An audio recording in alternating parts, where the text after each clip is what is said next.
मेरे प्यारे बच्चों ध्यान दीजिए, हम आप लोगों को आज कक्षा 12वीं के रसायन विज्ञान का लेसन विलयन में एनसीईआरटी के अभ्यास प्रश्न में प्रश्न संख्या क्वेश्चन नंबर 2.32 का सलूशन बताने जा रहे हैं। ध्यान दीजिए, कह रहा है कि 2 क्लोरोबिटोनोइक एसिड्स, क्या है 2 क्लोरोबिटोनोइक एसिड के 10 ग्राम को, कितने ग्राम को 10 ग्राम को 250 ग्राम जल में मिलाने पर होने वाले हिमांक का अवनमन ज्ञात कीजिए। क्या ज्ञात कीजिए? हिमांक का अवनमन ज्ञात करना है। और हिमांक के अवनमन को हम कैसे प्रदर्शित करते हैं? डेल्टा टीएफ से। तो क्या ज्ञात करने के लिए कह रहा है? डेल्टा टीएफ ज्ञात करने के लिए कह रहा है हिमांक का अवनमन। ठीक है, और क्या क्या दिया हुआ भाई? तो के दिया है, ठीक है ना, 1.4 × 10⁻³ ध्यान दीजिए, कितना दिया है?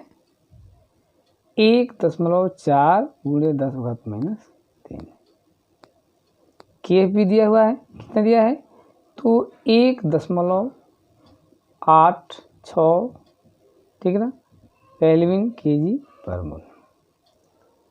ठीक है, तो हमें क्या ज्ञात करना है? हिमांक का अवनमन, मतलब क्या? Delta TF. तो देखिए हम कैसे इसको सॉल्व करेंगे। तो हिमांक का अवनमन डेल्टा टीएफ इक्वल आई क्या है? वांटा फैक्टर है, इंटू एम क्या है? मोललता है, इंटू केएफ क्या है भाई? तो मोलल अवनमन स्थिरांक है। क्लियर हो गया? ये फॉर्मूला हम लोग लगाएंगे, कौन सा? हिमांक का अवनमन डेल्टा टीएफ इक्वल आई वांटा फैक्टर, एम मोललता इंटू केएफ क्या है? तो मोलल अवनमन स्थिरांक है। तो हमें क्या क्या पता है भाई? तो केएफ की वैल्यू दी हुई है, यहाँ पे दिख रहा है। मोललता फाइंड करना है और वांटा फैक्टर आई फाइंड करना है, ठीक है ना। तो दो चीज़ें फाइंड करनी है, वांटा फैक्टर आई और मोललता। तो पहले हम देखेंगे क्या क्या दिया हुआ है, उन चीज़ों को यहाँ पर गिवन वैल्यू लिखेंगे और सबसे पहले हम निकालेंगे मोललता एम। आते देखते हैं क्या क्या दिया हुआ है। तो पहले हम डाइक्लोरोबिटोनोइक अम्ल का अणुभार निकाल लेंगे, ये सब का भार जोड़ देंगे और 122.5 अणुभार निकल गया। यही विलेय है, कौन? डाइक्लोरोबिटोनोइक एसिड विलेय है, इसका अणुभार 122.5 हो गया।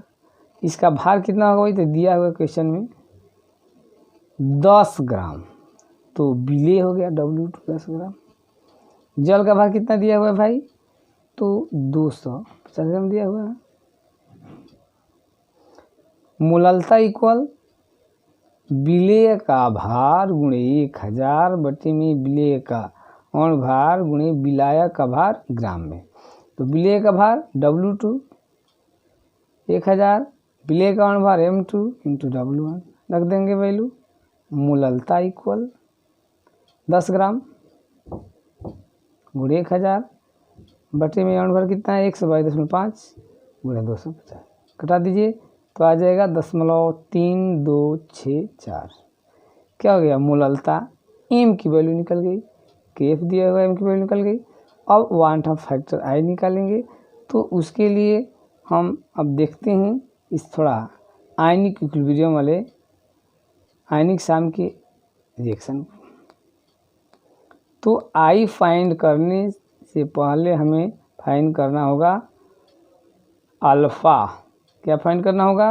अल्फा, वियोजन स्थिरांक अल्फा की गणना करनी पड़ेगी हमें, इसका अल्फा की, क्योंकि अल्फा जब हम निकालेंगे तभी जाकर के हम वांटा फैक्टर आई ज्ञात कर सकते हैं, ठीक है ना। बिना अल्फा का वांटा फैक्टर आई की गणना नहीं की जा सकती है। इसलिए हमें क्या निकालना पड़ेगा? 1/2 फैक्टर आई निकालने के लिए अल्फ़ा निकालेंगे। तो इस रिएक्शन पर ध्यान देंगे। 2 क्लोरो ब्यूटेनोइक अम्ल जब टूटता है, ठीक है ना, तो 2 क्लोरो ब्यूटेनेट आयन और H+ में टूटता है। ये रिएक्शन याद रखना पड़ेगा। प्रारंभ में सांद्रता इसका मान लेंगे 2 क्लोरोब्यूटेनोइक एसिड का C मोल पर लीटर, ठीक है ना। कितना प्रारंभ मानेंगे? C मोल पर लीटर। तो जब टूटा नहीं है, वियोजित नहीं हुआ है, तो ये ब्यूटेनोइट आयन का 0 और H+ आयन का भी 0 है। साम्य पर जब इसका अल्फा वियोजित होता है और इसका अल्फा वियोजित होता है, तो इसका कितना रेस्ट बचेगा? 1 - अल्फा। जब टोटल सांद्रता C लेंगे, C मोल वियोजित हो जाता है, तो अब इसका बनेगा C × अल्फा, C × अल्फा बन जाएगा। तो साम्य पर इसके कितने मोल बच जाएंगे? C 1 - alpha. इसके कितने बनेंगे? C × alpha, C × alpha. अब अम्ल स्थिरांक Ka equal C × alpha × C × alpha बटे में C 1 - अल्फा। C से C कैंसिल कर दीजिए, या K equal alpha square × C by 1 - alpha. चूँकि अल्फा छोटा है तो इसको क्या कर देंगे? हम त्याग देंगे। तब अल्फा स्क्वायर × C, Ka बराबर क्या हो जाएगा? अल्फा स्क्वायर × C, या अल्फा स्क्वायर इक्वल Ka/C, या अल्फा इक्वल √K/C, ठीक है। तब अब क्या करेंगे? अल्फा बराबर Ka/C। अब C क्या है भाई? तो जो मोललता निकाले हैं उसी को हम, सांद्रता है मोललता ना, वही C है। तो K की वैल्यू, इस प्रश्न से हम यहाँ से K की वैल्यू निकालेंगे 1.4 × 10⁻³ और मोललता निकाले हैं ये, इसी को C हम मान लेंगे। C होती है मोललता सांद्रता, ये मोललता, ठीक है। तो यहाँ पर हम रख देंगे अल्फा इक्वल K की वैल्यू 1.4 × 10⁻³ बटे में 0.3246। अब इसको सॉल्व कर देंगे तो मिलेगा 0.065। इसको सॉल्व करके 100 मान निकाल देंगे। तो अब ये निकल गया अल्फ़ा। हम क्यों निकालें भाई? तो आई निकालने के 1/2 फैक्टर निकालने के लिए हम अल्फ़ा निकाले हैं। अब लिखेंगे 1/2 फैक्टर की गणना करने के लिए अब हम एक बार फिर इस आयनिक इक्वेशन के साम्य स्थिरांक के समीकरण को देखते हैं। 2 क्लोरोब्यूटेनोइक एसिड उत्क्रमणीय अभिक्रिया ब्यूटेनेट आयन प्लस H+ आयन। मोल, प्रारंभिक मोल 1, इसका 0 0। साम्य पर ये अल्फा बना, ये अल्फा बना, तो कितना लगेगा? 1 - अल्फा। तो साम्य पर कुल मोल बराबर 1 - alpha plus alpha plus alpha, alpha alpha cut जाएगा तो 1 + अल्फा।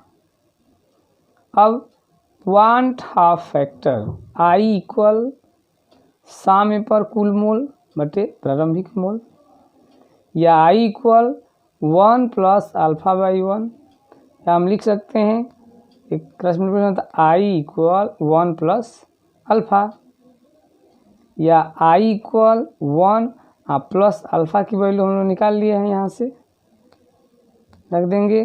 तो आई इक्वल 1 + 0.065, तो कितना हो जाएगा? 1.065। अब आइए हिमांक का अवनमन ΔTF इक्वल IKF × M। अब ΔTF इक्वल आई की वैल्यू हमने निकाल लिया 1.065 गुणे 1.86 गुणे 0.3264, सॉल्व कर देंगे तो मिलेगा 0.65, ठीक है। ये हो जाएगा डिग्री सेंटीग्रेड, यही ΔTF बन जाएगा, ठीक है ना। तो ये हम लोगों का हो गया क्वेश्चन का सॉल्यूशन। अब अगले क्वेश्चन के लिए हम नेक्स्ट वीडियो में मिलते हैं। तब तक के लिए इसको आप अच्छा से अध्ययन कर लेंगे तो अगला क्वेश्चन आप लोग खुद आ जाएगा, इसलिए घबराने की कोई बात नहीं है।